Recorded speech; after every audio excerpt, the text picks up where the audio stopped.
Hi అండి. కొబ్బరి పాలతో కొబ్బరన్నం చేసుంటారు గానీ, కొబ్బరి పాలతో చికెన్ కర్రీ ఎప్పుడైనా ట్రై చేశారా? నేను ఎప్పుడో ట్రై చేశాను. ఆల్రెడీ లాంగ్ వీడియో కూడా పోస్ట్ చేశాను. ఇప్పుడు షార్ట్ వీడియో పోస్ట్ చేస్తున్నాను. ఇలా మీరు ఎప్పుడైనా ట్రై చేయకపోతే ఒకసారి ట్రై చేయండి. టేస్ట్ మాత్రం చాలా బాగా వచ్చింది. కొంతమంది అయితే అక్క ఇఫా చికెన్ ట్రై చేయండి అనేసి కామెంట్లో అడుగుతున్నారు. నెక్స్ట్ టైం నేను ఇఫా చికెన్ అయితే ట్రై చేస్తాను. నేను ఈ కర్రీ ఎలా చేశాను అంటే, చికెన్ లో లవంగాలు, ఇలాచి, చెక్క, సాల్ట్, పసుపు, కారం, ధనియాలు, జీలకర్ర, మిరియాలు, గరం మసాలా పొడులు, పచ్చిమిర్చి ముక్కలు, కరివేపాకు, అల్లం వెల్లుల్లి పేస్ట్, ఒక స్పూన్ ఆయిల్, హాఫ్ కప్పు కొబ్బరి పాలు వేసి చికెన్ ని బాగా కలిపి 1 అవర్ మ్యారినేట్ చేసుకోవాలి. నేను ఫ్రిడ్జ్ లో పెట్టుకున్నాను, బయట పెట్టుకున్నా పర్లేదు. నెక్స్ట్ ప్యాన్ లో ఆయిల్ వేసి సోంపు, ఎండుమిర్చి, ఉల్లిపాయ ముక్కలు, కరివేపాకు వేసి బాగా ఫ్రై చేసుకోవాలి.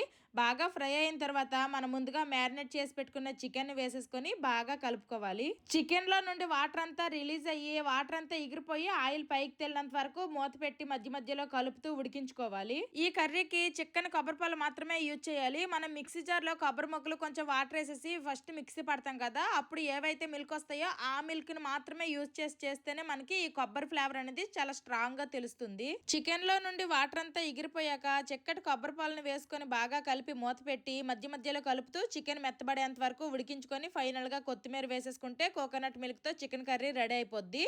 Bye bye.